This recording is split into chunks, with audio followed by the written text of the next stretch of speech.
Good morning, welcome to a new Harry's Garage video, and I'm back at Heveningham Concours again, and all these cars have been on display this weekend on this beautiful terracing behind this magnificent hall. And you seemed to enjoy the video last year, so I thought I'd do one again because there's some crazy cars on display here and such a mix. We've got some amazing race cars there. We've got the Mcmurtry here, Concours, all sorts of things, Vulcan, and a beautiful SP2 Monza for the Ferrari iconic range right hiding under the tree up there. There is also my Project 7 as well, which is on display over in the corner. And this is Sunday morning, early Sunday morning, getting ready for everyone to arrive in about an hour's time. So you'll hear noises in the background. They're actually pumping water into the toilets and things up there. That's that drone in the back. Covers are coming off cars. Chris from Morsley Detailing is getting the cars prepped as well. Covers are coming off. So there's all sorts of activity in the background. But let's head over here and just run through some of these star cars here, because there's some very special things. There's actually some lovely bikes here as well. Ducatis. Now, Troy Bayliss 999 here. Carl Fogarty's 916 here, 1994. What a famous bike that. He just swept everyone away on this bike, winning numerous races and championships on it. I understand Carl Fogarty is actually going to be riding this bike at Goodwood Festival Speed this year. He hasn't ridden it for many years, but that is a star combination coming to Goodwood Festival Speed. Well, let's head up here. Well, let's kick off with this Aston DBR 9. Wow, what a famous car this was. Aston going back racing, and this is really all down to David Richards' ProDrive, because Ford had bought Aston Martin, weren't that keen on going racing, but David Richards came up with this scheme that he would actually fund the racing and use Aston, and there was a deal done. They said, okay, you can do it on that basis, and wow, what a successful racer this turned out to be. And I remember seeing it at Le Mans, but it was racing in America as well. And this is a very famous car, 2006, and it's just been fully restored back to its 2006 look with this beautiful colour. And this flashes fluorescent orange on the nose. I can see here driven by Gregor Fiskin, T. Arns and Darren Turner, so quite a driver lineup. This car, well, first round 2006 American Le Mans Series, recording 2 wins and finished on the podium in every race. It was second in class at Le Mans in 2006 as well, and now back to that livery as it was. Wonderful to see it on the field, and a real part of Aston and ProDrive history, and it still looks superb today. I think it's nearly 20 years old. Right, next we come to this 1983 Porsche 956, an incredibly successful race car from Porsche, utterly dominated this period of racing. It had downforce galore and an incredibly powerful engine, and it was just very sorted race car. And I think if you go to the museum, it stops people in the tracks, because it had, at 200 miles an hour, it developed enough downforce to be able to drive on a ceiling, that famous sort of stunt that no one ever does apart from at Mercy where we get to it. But that's the amount of downforce this developed, and it was an extremely sorted race car, utterly dominating. I was just looking in the catalogue, and it says podium of 1982, 24 hours, swept away by 956s, as it would be again in 83 and 84. At the 85 race, 956s only managed to take first and second. So that's how dominant this was in the 80s. An incredible race car. And I think it's most famous for holding the record lap around the Nordschleife, where Stefan Bellof in 1983 during qualifying put a record smashing lap of 6 minutes 11 seconds around the Nordschleife. Quite nuts. And the fastest non-Porsche that year was a Lancia LC2, 30 seconds slower than this Porsche. Obviously it won the race. And this, I think it put itself on the map when it turned up at Goodwood and smashed the hill record at the Festival of Speed that year. I mean, utterly obliterated it. And when you see it in action, I'm sure you know how it all works. It's a crazy car that has this incredible fan that sucks it to the ground, and amazing power, and just because it's got so much grip, so much downforce, sets stupidly quick times on track. The ethos behind this car was, if just reinvent, forget everything there is in the world. If we were going to make the ultimate track weapon for track days and things, what would it look like? And this is basically what they came up with, and that's why it's so unique when you look at it. It's sort of narrowed to make it go through the air quickly. If it's got that much downforce, it doesn't need super wide track to keep it stable in the corners. It can just slot through, and it can straight line corners.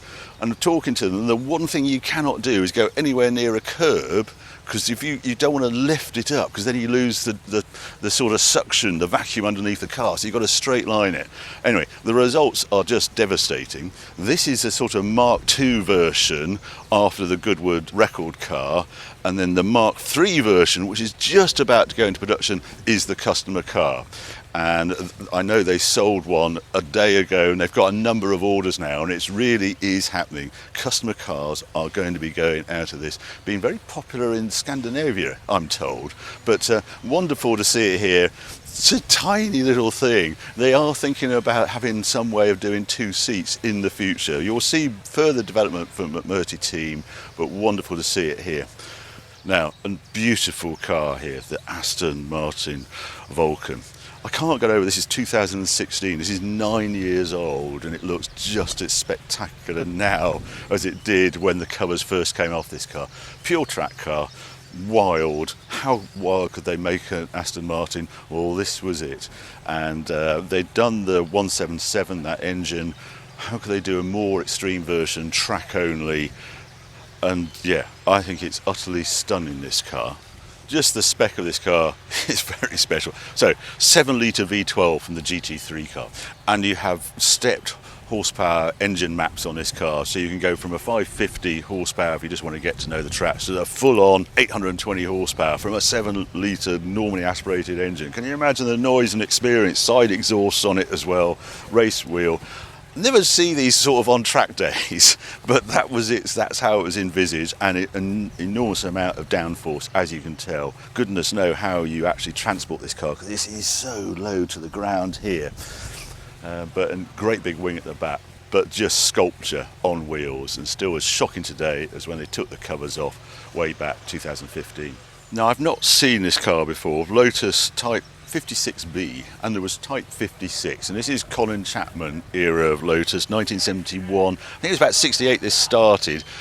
Gas turbine powered and 4-wheel drive, and just innovation everywhere. Think of the Lotus 72. This is sort of aero, the body actually being part of the aero and creating downforce. An extraordinary machine. Firsts for everything on this. First 4-wheel drive Formula 1 car. Just wind back the history a little bit. Type 56 was created for Indy 500 racing, and that is the rule regs sort of allowed it. It seemed a good way to go, and then they sort of limited the power from the gas turbine by the intake size. I would love to know more about this car. There's no one actually here to tell me from Lotus about it, but just reading up on its history, just extraordinary. 4-wheel drive, I hadn't realised, and a crazy thing. And then it did all right at Indy, but never actually sort of got to the finish, unfortunately. And then they had they were testing. It was a really tough year for Lotus. It's the year that Jim Clark got killed, and then Mike Spence was testing this at Indy and had a major crash and got killed as well. I mean, horrible period. And then the next race, that year they entered 3 drivers, including Graham Hill, and one by one they dropped out. Graham Hill, I think, was the first to go. We had a major suspension failure on it.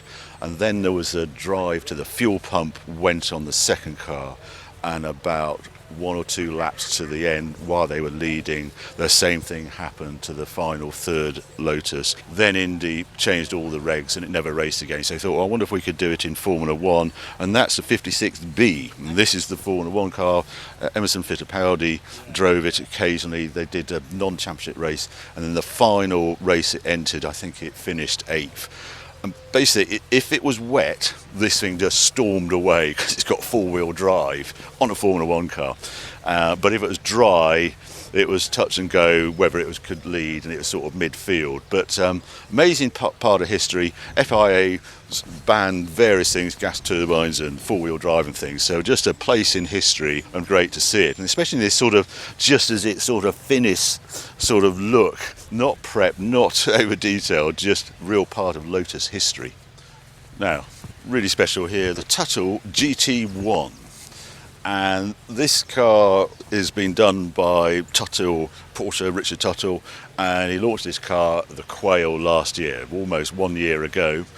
And the idea is he wanted to recreate the Porsche GT1 race car homologation special that went racing at Le Mans, but they did a series of road versions, if you like, so they could race at Le Mans. But they are incredibly rare, and while the original was around 50 million for one of the, it's about 1.4 million, 1.5 million, depending on the spec of car. Could they recreate the GT1 as a road car? And the base of this car is 993, but it's widened, as you can see here, and it's lengthened, and there's a huge amount of work in it.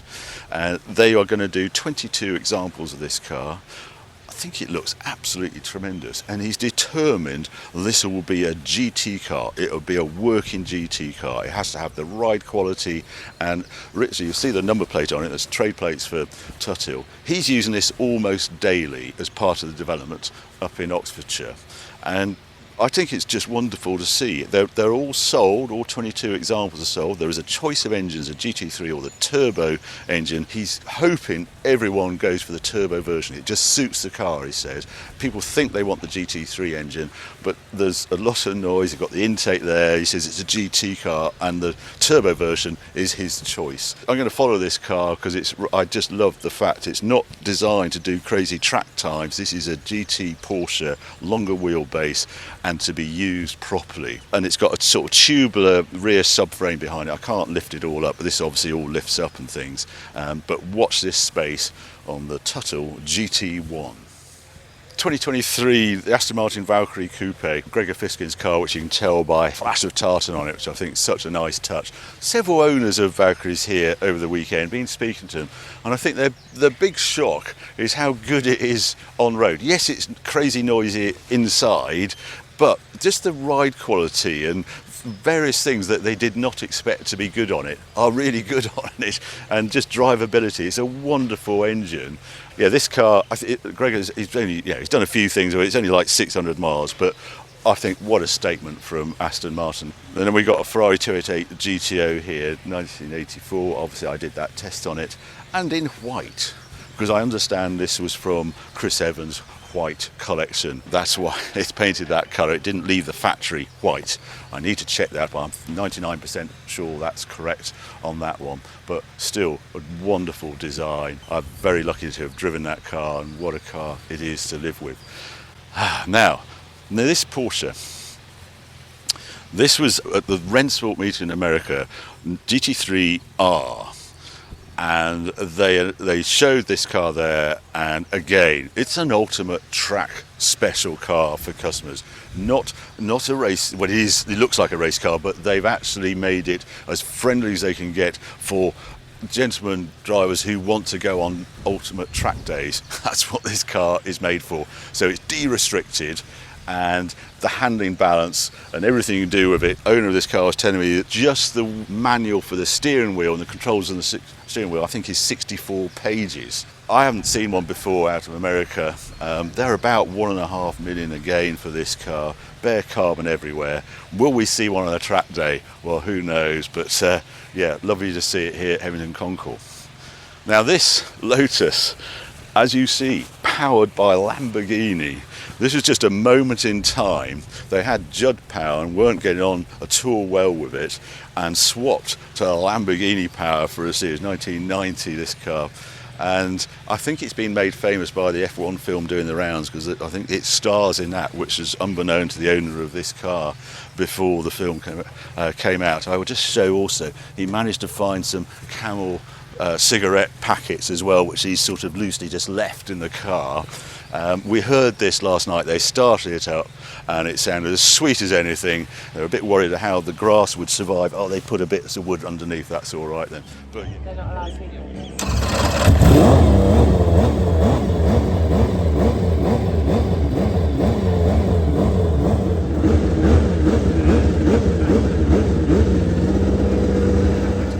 utter joy to see it start up.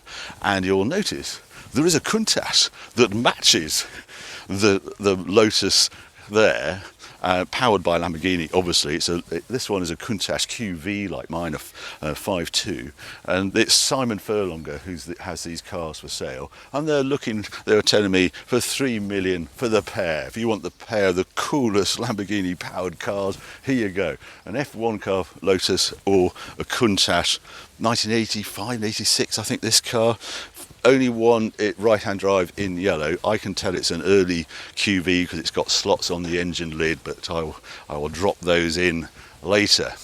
Love the history behind this DB5 you see here, because this was owned by David Brown, owner of Aston Martin. Not surprisingly, he owned a number of Astons for his own use, and he had 2 DB5s.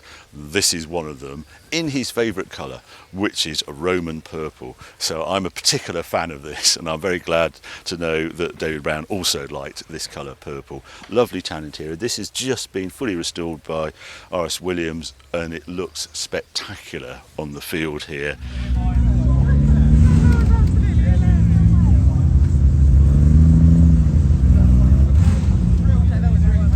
And then TVR Sagaris, but not any old Sagaris, this one.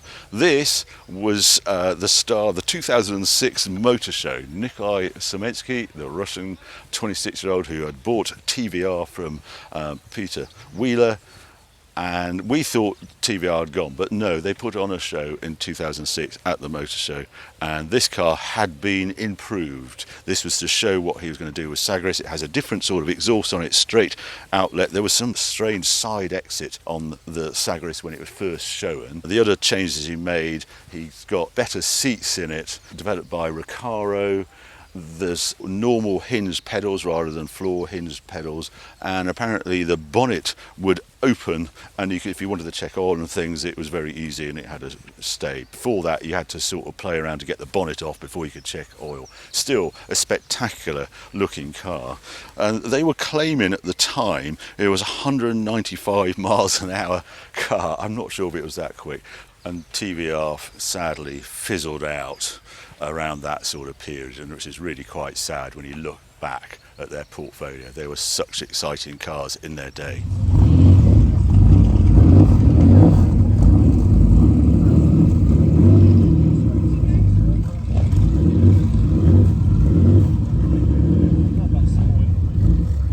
Yeah, just one of the features of this Lola T70 1966. Quite an interesting history on it. These always look the hairiest cars to me when I look at them, and they sort of developed into crazy Can-Am cars. This was sort of the start of it. They were a sort of free formula back in period.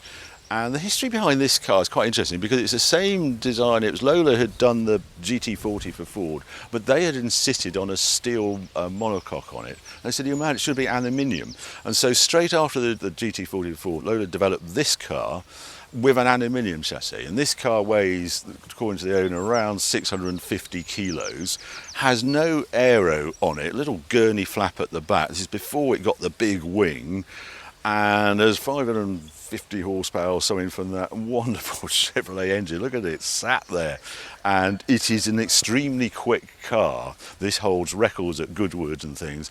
John Surtees drove it in period, Graham Hill drove it in period, and I think it's just really pure. He says he just loves racing his car. He's a much braver man than me, but you'll see this car in action at the revival, but it's the purest of the Lola, the Can-Am type cars. It went on to become a Can-Am car. They were saying at the time Formula One was 1500cc, and it was a bit dull, and people came to track to see these. So the track owners, circuit owners, when they had to put it on a race meeting, they wanted these cars here, and then FIA said, if you run these cars, you can't have Formula One running on your meters. So they quietly said, oh, well, perhaps we won't have those, so they could continue the Formula One contract.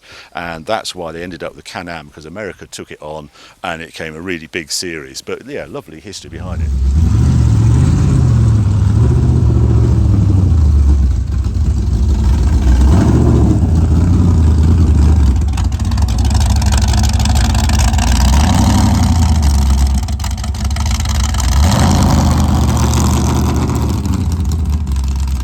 Probably my favourite car here. Now, this Porsche 930. You think, just looking at it, it's a 1984 car, but this car is extremely special, done by Lazante, because this is the TAG Turbo. What a history behind this car. In the 80s, they were moving across to turbocharged engines, and they wanted to, TAG was going to develop this engine. How do they test it? Mad as it seems now, they put a V6 1.5 litre engine in a Porsche 930 back in period to try the engine out, and it's just bonkers. But Lazante thought, could we recreate that Formula One engined 930, spoke to McLaren, and a deal was done, and 11 engines from those series of races in period with the TAG engine said, okay, make 11 very special 930s from those, and this is one of them. And that, if you come around the side, you can just start to see there's something very different here. There's two big intercoolers here stuck at the back. They breathe through the rear spoiler. It's hard to tell. I've got a photo of this with the engine cover up, and you can see the V6 sitting, nestling in the back of there. And the owner of this car wanted to keep it as standard looking as he could, so they also developed carbon seats. It has a number of carbon panels on it. It is, I think, nearly over 200 kilos lighter. I'm not exactly sure which panels are carbon on it, but what a thing, Formula One turbo engine. They wound the boost right back, so I think it's just over 500 horsepower, this car.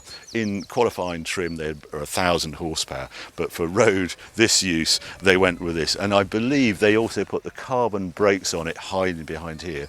And they said, how did you get the weight out of it? They were saying it is mainly with the engine. There's a the radiator up the front, because it's obviously water cooled rather than air cooled, but it's a much lighter engine installation. It has the 6-speed gearbox from the 993. Very, very special car in my book, and I just love it. It sort of hides under this cloak of 930. You need to know what this car is and how special it is. So 1,100 kilos, 500 and something horsepower, and just wonderful, I think. And it actually won the class. It won last night, and I'm not surprised at all. It's glorious to see it.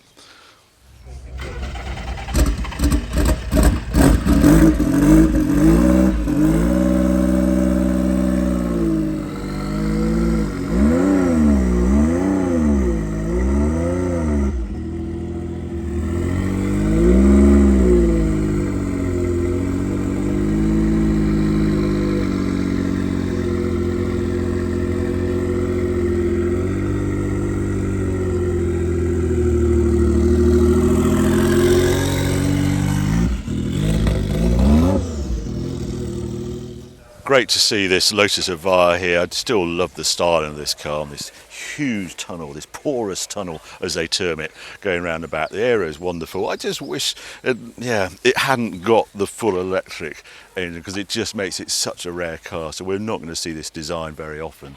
But wow, what a statement from Lotus it was. Right, let's move up to another level and see what we've got up here. There's plenty more cars to go through.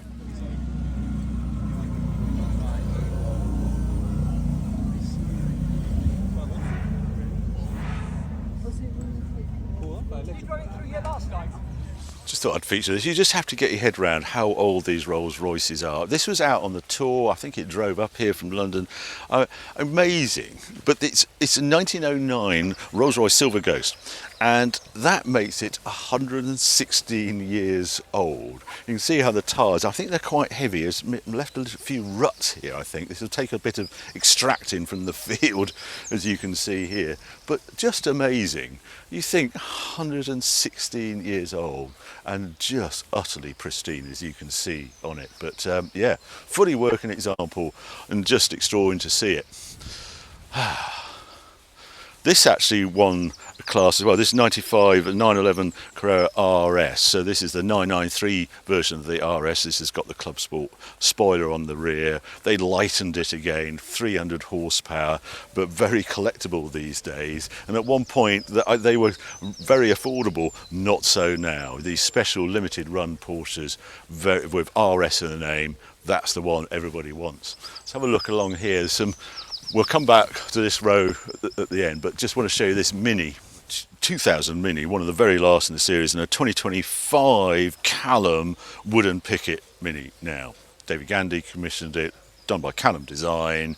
And yeah, it's really quite fun. Wooden Picket had such history. Ultimate Mini conversions back in period. They were very posh inside, as this one is. If I look inside, all new instrumentation, beautifully trimmed. Yeah, nice thing, and distinctive wheels. Don't know the price of this car, but I imagine it's quite expensive, but it is very on trend and be very good to see that in London traffic again, as it would an Aston Martin Zagato. Project 7, been here all weekend. I think it looks very good in here, and the sun hits it in the evening and it just shows off those lips. I think it's really distinctive design with a cut down screen and things. I'm afraid I'm running out of time. The show is about to open, but there's a few more cars I want to show you just hiding under this tree. Now I love this. This is Singer. And this is a very different sort of Singer. They looked at the sort of Dakar history of Pordenone and Dakar and said, could we do a very similar car? Singer ACS, this is called, and a very extreme example. I think Tuthill helped with the engineering of this car. And yeah, turbocharged, I think, yeah, 450 horsepower, 3.6 twin turbo engine. And it dates, yeah, 2021 was this car. And they have real experience of preparing 911s for rally. What a thing this is. Unfortunately, it hasn't got engine in it, so we haven't actually heard it fire up. But I do like the design of it and the direction. And yeah, I've never seen it before actually in the metal. And this is another piece of history, because this is the Subaru Legacy RS. And Subaru, this is a very start in 1989. This car is 1990. Subaru thought, I wonder if this has competition potential, and went to see that man again, David Richards at ProDrive, and said, would you be able to turn our Subaru Legacy into a rally car? He says, I'll give it a go. And this was the result, and it did pretty well. And the second season, they got, this is Ari Vatanen's car, 1,000 Lakes. I haven't looked up its history, but it's the 4-cylinder turbo engine, flat 4, as we know from Impreza. And the Impreza, well, I'm just jumping ahead, the first thing that happened was a young upstart, super quick rally driver came to ProDrive to drive this car, Colin McRae, and really did some very special things on the Legacy. Subaru said, well, this is working well, and they had the Impreza come in, and then the rest is obviously history, when Colin McRae, ProDrive and Subaru Impreza got together and the world went nuts for Subaru. But the start of it was with the Legacy RS. Now we come to this 2020 Ferrari Monza SP2. This was on the tour yesterday on the road. I was talking to owner.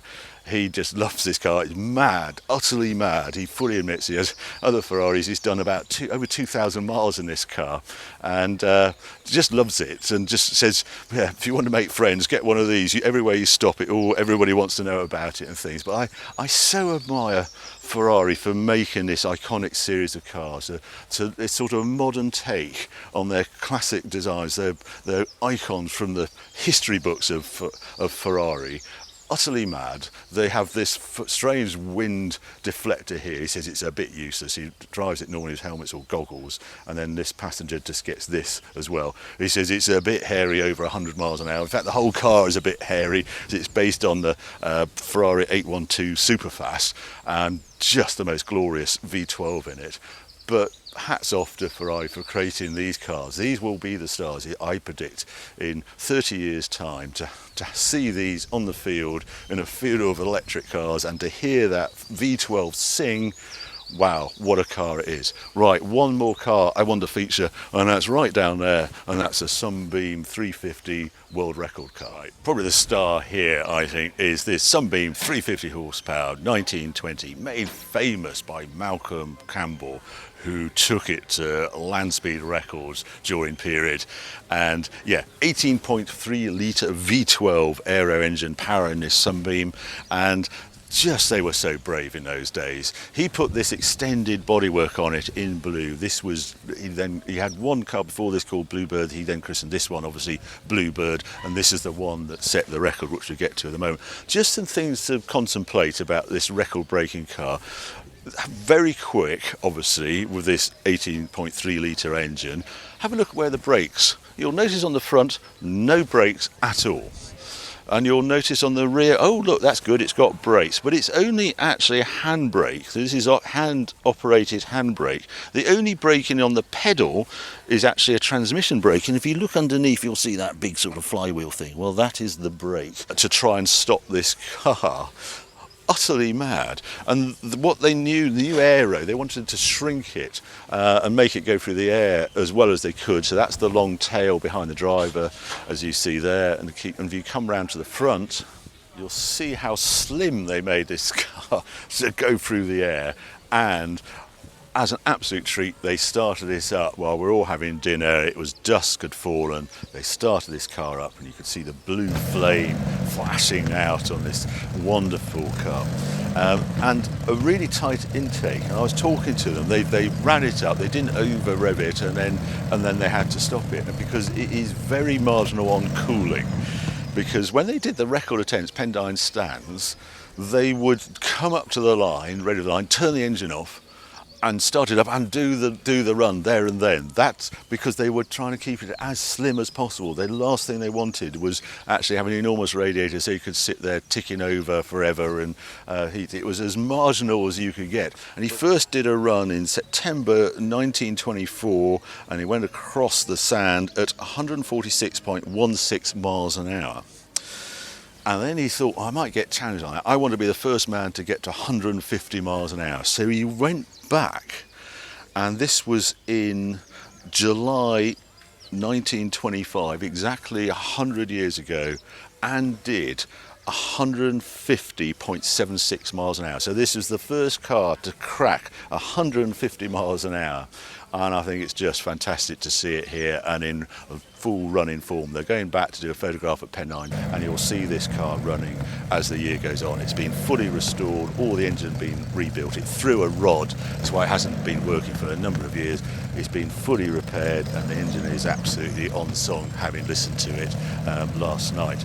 Well, there you go. That is my guide to Heveningham Hall Concours, these great cars all on display in this wonderful arena here. What you have to remember about this event, this is bolted on to the country fair at Heveningham Hall, and that is held in last weekend of June, around that sort of period. Check the website for dates.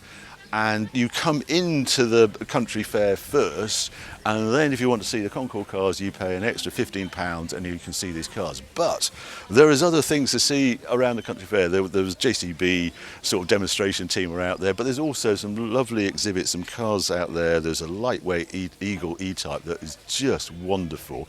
And there's something called Horsepower Hill, and that is the competition they run here every year, and that's part of the country fair. And there's a go over a podium, and it is utterly mad, and you sprint up this hill to see what speed you can get at the finish line.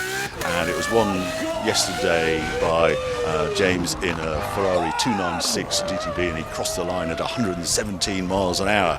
And the one next car was a Turbo S, and I think that was 107 miles an hour. So it was really flying 117. If you want to do that challenge, then you come to the country fair, you have to go to the briefing, and then you can do as many runs as you want as well up the hill. So that is a real spectacular corner of this Heveningham Hall Concours, well, country fair. But I love this event, and I really take my hat off to the Hunt family who put this whole event on purely for charity. 100%. There are no costs put against it. All the money receipts are full for the local community and for a number of charities, Air Ambulance and a number of charities, which I take my hat off for him for putting this on and doing it all purely for charity with no costs attached. So a really good weekend. Do recommend it. It's a long way to come out to Suffolk, but there's some wonderful cars to see. So I hope you enjoyed this Harry's Garage. If you have, keep watching, keep subscribing. More videos coming on very soon.